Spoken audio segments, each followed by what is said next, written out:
Hello दोस्तों, जय हिंद, वंदे मातरम। इसके पहले वाले वीडियो में हमने जाना कि उत्पत्ति की प्रक्रिया के आधार पर आग्नेय शिलाएं कितने प्रकार की होती है। हालांकि एग्जाम की दृष्टि से आपके वही वाला टॉपिक इम्पोर्टेंट है। इस वाले वीडियो में मैं आग्नेय शिलाओं के जो अन्य प्रकार हैं वो आपको बताने वाला हूँ, जिसमें एक तो है अपना रासायनिक संरचना के आधार पर वर्गीकरण और एक है अपना कणों की बनावट के आधार पर वर्गीकरण। इसको केवल आप कंपटीशन की दृष्टि से ही देखें, अदरवाइज एग्जाम की दृष्टि से उत्पत्ति की प्रक्रिया के आधार पर ही आप आग्नेय शिलाओं को तैयार करें। ठीक है, तो देखते हैं रासायनिक संरचना के आधार पर वर्गीकरण according to chemical structure. Silica की मात्रा के आधार पर आग्नेय शिलाओं को 4 वर्गों में रखा गया है। पहला जो है वह है एसिड अथवा अम्ल प्रदान, एसिड इग्नियस रॉक्स। इसमें सिलिका की मात्रा 65 से 85% तक होती है। इनका औसत घनत्व 2.75 से 2.28 तक होता है। इसका उदाहरण जो है वो ग्रेनाइट लिया जा सकता है। ठीक है, दूसरा जो है वो प्रकार बेसिक आग्नेय शिल है, बेसिक इग्नियस रॉक। इसमें सिलिका की मात्रा 45 से 60% तक होती है। इसका औसत घनत्व 2.8 से 3 तक होता है।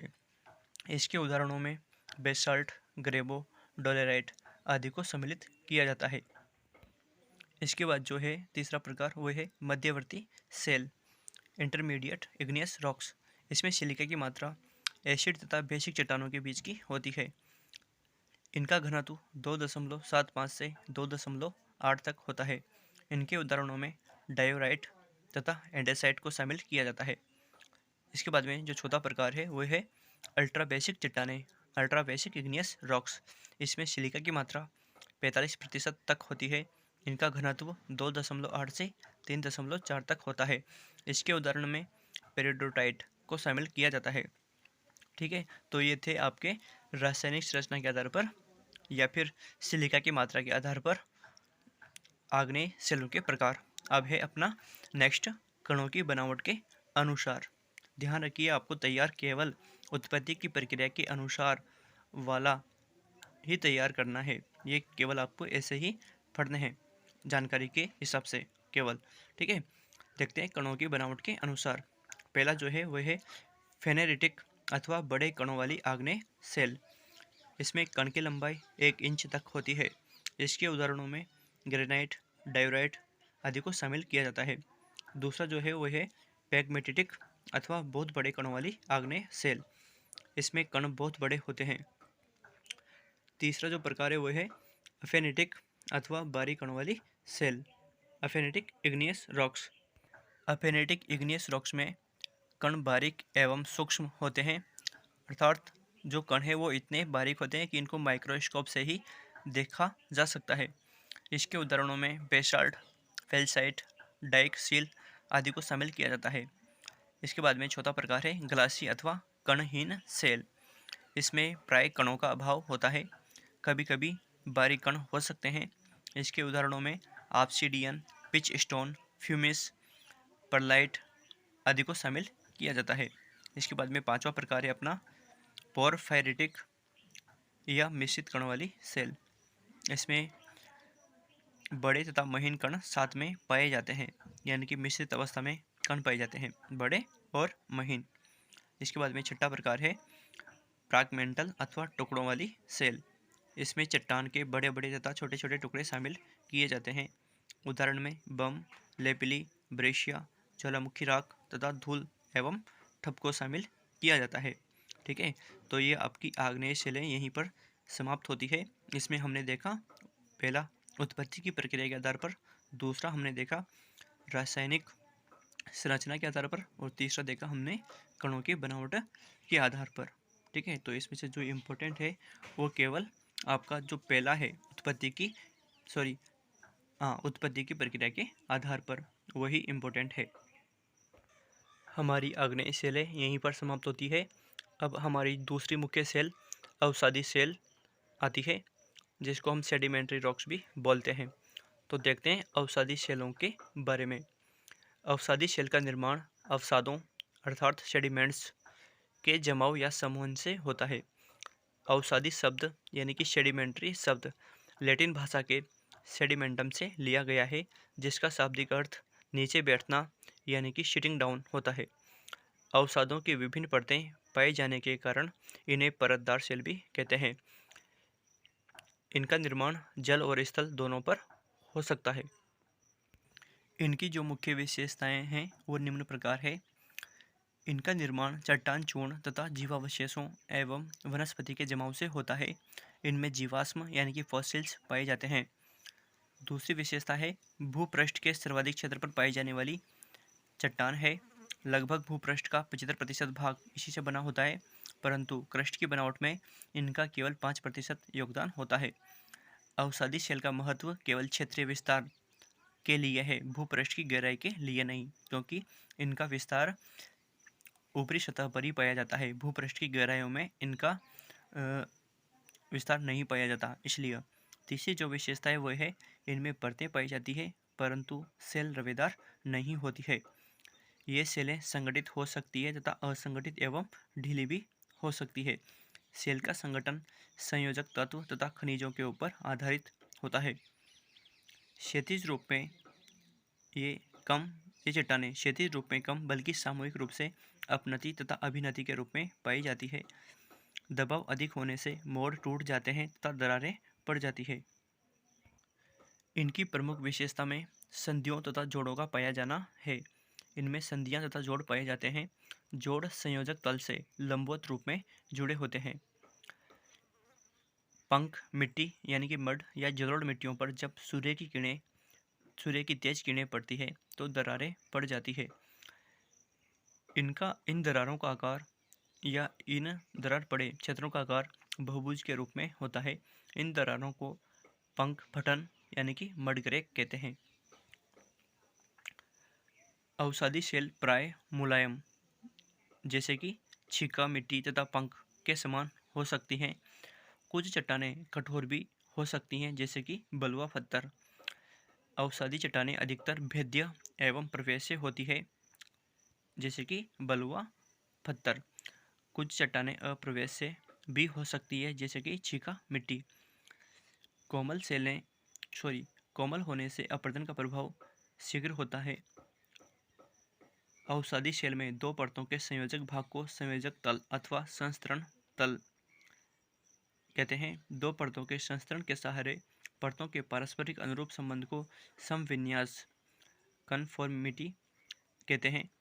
जब झुकी हुई परतों के ऊपर क्षैतिज रूप में परतों का जमाव होता है तो ऊपरी परत तथा झुकी परतों के साथ कोणिक झुकाव होता है। परतों के इस प्रकार के संबंध को असमविन्यास अनकॉन्फॉर्मिटी कहते हैं। इसके विपरीत जब दो परतें समानांतर होती है परंतु उनके स्वभाव एवं रचना में विषमता मिलती है तो इस प्रकार के विन्यास को अपसमविन्यास डिसकॉन्फॉर्मिटी कहते हैं। ये थी अपनी अवसादी चट्टानों की कुछ विशेषताएं। इसमें से 9 विशेषताओं को आप ध्यान में रखिए। जो 10वीं विशेषता है उसको केवल जानकारी के हिसाब से ही पढ़ें। अब आता है अवसादी चट्टानों का वर्गीकरण। सबसे पहले देखते हैं हम रचना सामग्री के आधार पर अवसादी चट्टानों का वर्गीकरण। तो पहला है सेल चूर्ण से निर्मित अवसादी सेल, क्लास्टिक और मैकेनिकल फॉर्म्ड। अपक्षय की यांत्रिक या भौतिक क्रियाओं से चट्टानों में विघटन से चट्टानें छोटे तथा बड़े टुकड़ों में टूटती है। अपरदन के साथ इन टुकड़ों को दूसरी जगह बिछाते रहते हैं।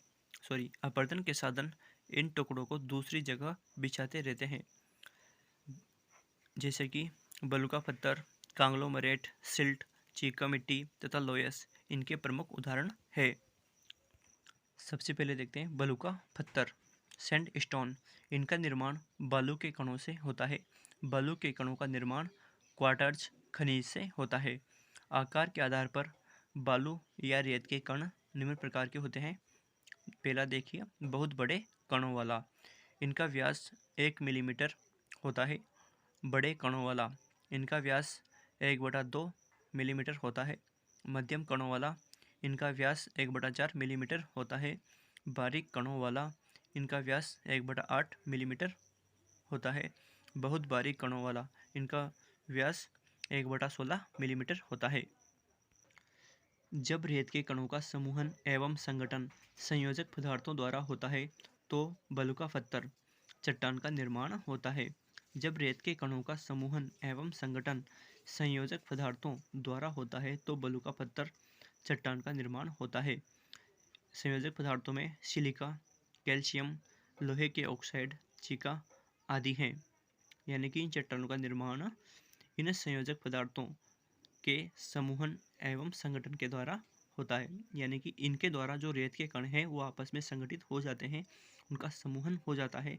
उस कंडीशन में बलुका पत्थर का निर्माण होता है। ये सेल प्रवेश्य होती है, जल का प्रवेश आसानी से हो सकता है। अधिकांश पातालीय कुएं बलुका पत्थर वाली शेल में ही पाए जाते हैं, ये चीज़ ध्यान रखिए। नेक्स्ट है कांग्लोमरेट। चिकनाए हुए गोल आकार वाले पत्थर के टुकड़ों को कंकड़ तथा फेबुल कहते हैं। चिकनाए हुए गोल आकार वाले पत्थर के टुकड़े को कंकड़ तथा फेबुल कहते हैं। इनका व्यास 4 मिलीमीटर तक होता है। बड़े बड़े पत्थर इनको बोल्डर कहते हैं। इनका व्यास 256 मिलीमीटर होता है। बड़े बड़े पत्थर के सम्मिश्रण से छिका यानी कि क्ले मिट्टी द्वारा संयुक्त होने पर ग्रेवल का निर्माण होता है। जब कणों का संगठन क्वार्ट्ज खनिज द्वारा होता है तो ग्रेवल का रूप कांग्लोमरेट में बदल जाता है। सिलिका द्वारा संयुक्त होने पर यह कठोर होती है। जब कंकड़ गोल न होकर कोण वाले होते हैं तो उससे निर्मित सेल को ब्रेशिया कहते हैं। जब कंकड़ गोल न होकर कोण वाले होते हैं तो उससे निर्मित सेल को ब्रेशिया कहते हैं। नेक्स्ट है चीका मिट्टी एवं shale, clay rocks and shale. चट्टान चूर्ण के बारीक कणों के निक्षेपण से चीका सेल का निर्माण होता है। ये सागर, झील, बाढ़ के समय नदियों के किनारे पर मिलती है। सेल में कणों का आकार 1/32 से 1/256 मिलीमीटर व्यास का होता है तो उसे सिल्ट कहते हैं। यानी कि सेल में अगर कणों का आकार 1/32 से 1/256 मिलीमीटर व्यास का होता है तो उसे सिल्ट कहते हैं। सेल में कणों का व्यास अगर 1/256 से 1/8192 मिलीमीटर होता है तो उसे छीका या क्ले चट्टान कहते हैं। सिल्ट एवं चीका मुलायम परंतु अप्रवेश्य चट्टानें हैं। सिल्ट एवं चीका मुलायम अवसादी चट्टानें परंतु अप्रवेश्य है। क्ले चट्टान का निर्माण पूर्णतया कावलिन खनिज द्वारा होता है। घुलनशील नहीं होने से रासायनिक अपक्षय का असर नहीं होता। भौतिक अपक्षय अपरदन अधिक होता है। भौतिक अपक्षय अधिक होता है और अपरदन अधिक होता है।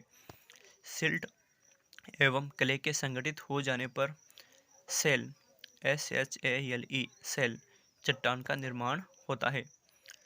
सेल के अप्रवेश्य स्वभाव के कारण विश्व के अधिकांश तेल भंडार इन्हीं सेल चट्टानों के ऊपर पाए जाते हैं। सेल के अप्रवेश्य स्वभाव के कारण विश्व के अधिकांश तेल भंडार इन्हीं सेल चट्टानों के ऊपर पाए जाते हैं। ध्यान रखिएगा, सेल चट्टानों में नहीं, सेल चट्टानों के ऊपर पाए जाते हैं। ठीक है, तो ये थे अपने कुछ अवसादी चट्टानों के प्रकार जिनको हमने सेल चूर्ण के आधार पर विभाजित किया। अब दूसरा देखते हैं प्रकार हम रासायनिक पदार्थों से निर्मित अवसादी चट्टानें, केमिकली फॉर्म्ड सेडिमेंट्री रॉक्स। बहते हुए जल के साथ कुछ घोलक रासायनिक पदार्थ मिल जाते हैं। ये घुले पदार्थ नीचे बैठने लगते हैं। इस प्रकार रासायनिक परतदार सेल का निर्माण होता है। उदाहरण सेल खड़ी यानी कि जिप्सम, नमक की चट्टान यानी कि रॉक सॉल्ट आदि। नेक्स्ट है कार्बनिक तत्वों से निर्मित shale, organically formed by non clastic rocks. जीव जंतुओं एवं वनस्पतियों के अवशेष भाग धीरे धीरे जमा होते रहने से वे संगठित होकर ठोस चट्टान का रूप धारण कर लेती हैं। इनके प्रकारों में निम्न को शामिल किया जा सकता है। पहला प्रकार है चूना प्रधान सेल, कैल्शियरस रॉक्स। इनका निर्माण चूने की प्रधानता वाले अस्थि पंजरों तथा वनस्पतियों के भाग से होता है। चूने के छोटे बड़े टुकड़ों के संगठित होने से चूना पत्थर यानी कि लाइमस्टोन का निर्माण होता है। जल में शीघ्रता से घुल जाता है। रासायनिक अपक्ष का प्रभाव अधिक होता है। शुष्क जलवायु में अपक्ष के लिए अवरोधक शुष्क जलवायु में अपक्ष के लिए अवरोधक हैं। जब चट्टान में मैग्नीशियम एवं कैल्शियम दोनों के कार्बोनेट होते हैं तो उसे डोलोमाइट कहते हैं। जब चट्टान में मैग्नीशियम एवं कैल्शियम दोनों के कार्बोनेट होते हैं तो उसे डोलोमाइट कहते हैं। डोलोमाइट लाइमस्टोन की अपेक्षा कम घुलनशील होती है। दोनों का प्रयोग भवन निर्माण के लिए किया जाता है, डोलोमाइट का भी और लाइमस्टोन का भी। खड़िया मिट्टी यानी कि चाक खड़िया मिट्टी यानी कि चाक लाइमस्टोन का ही प्रकार है, परंतु उसकी अपेक्षा अधिक मुलायम तथा प्रवेश्य है। दूसरा प्रकार है अपना कार्बन प्रधान सेल, कार्बोनीशियस रॉक्स। इनका निर्माण वनस्पतियों के अवशेष के जमा होने तथा संगठित होने से होता है। भूगर्भिक हलचल होने से वनस्पति का भाग नीचे चला जाता है तथा ऊपर से अवसाद का जमाव होने से भार बढ़ जाने तथा अंदर के ताप के कारण वनस्पति का स्वरूप बदल जाने से इनका निर्माण होता है। जैसे कि पीट पीट एक कोयले का प्रकार है। चट्टान का प्रारंभिक रूप। पीट चट्टान का प्रारंभिक रूप, हालांकि यह कोयले का ही रूप है। पीट के बाद में क्रमशः लिग्नाइट, बिटुमिनस, एंथ्रेसाइट में बदल जाता है। यानी कि चट्टान बनने की जो कोयला बनने की जो प्रारंभिक अवस्था होती है वो है पीट। पीट के बाद में लिग्नाइट, लिग्नाइट के बाद में बिटुमिनस और फिर सबसे उत्तम कोटि का एंथ्रेसाइट में बदल जाता है। कोयला सदैव परतों में पाया जाता है। कोयले की परत को कोल सीम कहते हैं। आर्थिक दृष्टि से इन चट्टानों का बहुत ज़्यादा महत्व है। तीसरा जो प्रकार है वो है सिलिका प्रधान सेल, सिलीशियस रॉक्स। जब चट्टान में सिलिका की मात्रा अधिक होती है तो उसे सिलिका प्रधान सेल कहते हैं। इनका निर्माण रेडियोलेरिया एवं स्पंज जीवों तथा डाइटम पौधों के अवशिष्ट भाग के संगठन से होता है। ग्लेशियर के जल से जमा किया गया गेसराइट सिलिका का ही जमाव है। ग्लेशियर के जल से जमा किया गया गेसराइट सिलिका का ही जमाव है। ये जो हमारे अवसादी चट्टानों के प्रकार थे वो रचना सामग्री के आधार पर थे। अब है हमारे सेकंड, निर्माण में भाग लेने वाले कारकों एवं जमाव के स्थान के आधार पर। पहला देखते हैं इसमें जलीय अथवा जल निर्मित सेल। इनका निर्माण जलीय भाग में होता है, इसलिए इनको जलज सेल भी कहा जाता है। एक्वियस शब्द लैटिन भाषा के एक्वा शब्द से लिया गया है, जिसका अर्थ जल होता है। यानी कि इन चट्टान को एक्वियस सेडिमेंट्री रॉक्स भी बोलते हैं। इसलिए जो एक्वियस शब्द है वो लैटिन भाषा के एक्वा शब्द से लिया गया है, जिसका अर्थ जल होता है। कभी कभी आर्जिलेशियस सेल भी कहा जाता है इन्हें। तो देखिए हमने यहाँ पर इंग्लिश में दो वर्ड रख रखे हैं। पहला है आर्जिलेशियस और दूसरा है इक्वेशियस इक्वियस सेडिमेंट्री रॉक्स। आर्जिलेशियस और एक्वियस सेडिमेंट्री रॉक। तो पहला जो शब्द है वो यहाँ पर एक्वियस का स्पष्टीकरण है। एक्वियस शब्द लैटिन भाषा के एक्वा शब्द से लिया गया है, जिसका अर्थ जल होता है। और कभी कभी इन चट्टानों को आर्जिलेशियस सेल भी कहा जाता है, क्योंकि इनमें चीका की प्रधानता होती है। जो आर्जिल शब्द है वो लैटिन भाषा का शब्द है, जिसका तात्पर्य क्ले या छीका होता है। इसलिए दोनों की ही मात्रा के आधार पर इन चट्टानों को कभी आर्जिलेशियस और कभी एक्वियस सेडिमेंट्री रॉक्स बोला जाता है। इन जलीय चट्टानों को 3 भागों में डिवाइड किया गया है। तलछट का जमाव सागर में होता है तो उसे सागरीय जलज परतदार सेल कहते हैं। तलछट का जमाव झीलों की तलहटी में होता है तो उसे झीलकृत सेल कहते हैं। और तलछट का जमाव यदि नदियों की घाटियों अथवा किनारों पर होता है तो उसे नदीकृत सेल कहते हैं। इस तरह से यह 3 जलज सेलों के प्रकार हैं। रूप हैं एक तरह से। नेक्स्ट है हमारा वायु निर्मित सेल। इसमें है हमारा वायु द्वारा अपाक्षय से विघटित व वियोजित पदार्थों को एक स्थान से दूसरे स्थान पर जमा करने से निर्मित निर्मित जो सेलें होती है उनको हम वायु निर्मित सेल कहते हैं। लोयस का जमाव इसका प्रमुख उदाहरण है। लोयस स्थल भाग पर जमा की गई बहुत ही बारीक कणों का ढेर है, यानी कि बहुत ही महीन कणों वाली मिट्टी है यह, जो मुख्य रूप से चाइना में देखी जाती है। हांगो नदी का जो मैदान है, पीली नदी का जो मैदान है, वो उस क्षेत्र में इसकी बहुत ज़्यादा मात्रा पाई जाती है। ये चट्टानें प्रवेश्य एवं मुलायम होती है।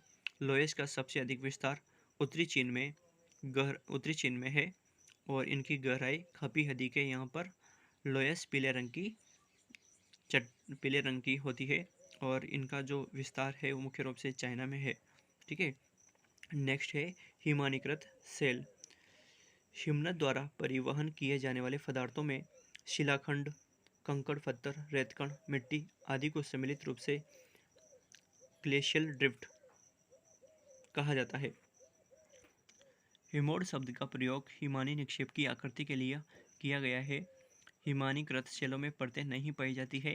हिमानी द्वारा निक्षेपित अवर्गीकृत तलछट को सम्मिलित रूप से टिल कहते हैं। हिमानी द्वारा निक्षेपित अवर्गीकृत तलछट को यानी कि अवसाद को सम्मिलित रूप से टिल कहते हैं। हिमनद द्वारा निक्षेपित मलबा को हिमोड कहते हैं। हिमनद द्वारा निक्षेपित मलबा को हिमोड मोरेन्स कहते हैं। ये हमारी अवसादी सेलें यहीं पर समाप्त होती है। इसके बाद में हमारी जो मुख्य सेल है वो है रूपांतरित सेल, जिसका निर्माण आग्नेय सेलों के रूपांतरण तथा अवसादी सेलों के रूपांतरण से होता है। यानी कि एक रूपांतरित चट्टान प्रारंभिक अवस्था में आग्नेय सेल भी हो सकती है और अवसादी सेल भी हो सकती है, या फिर स्वयं रूपांतरित चट्टान का भी रूपांतरण हो सकता है। ये इस रूपांतरित सेल की मुख्य विशेषता है, जो कि हम अगले वीडियो में देखेंगे।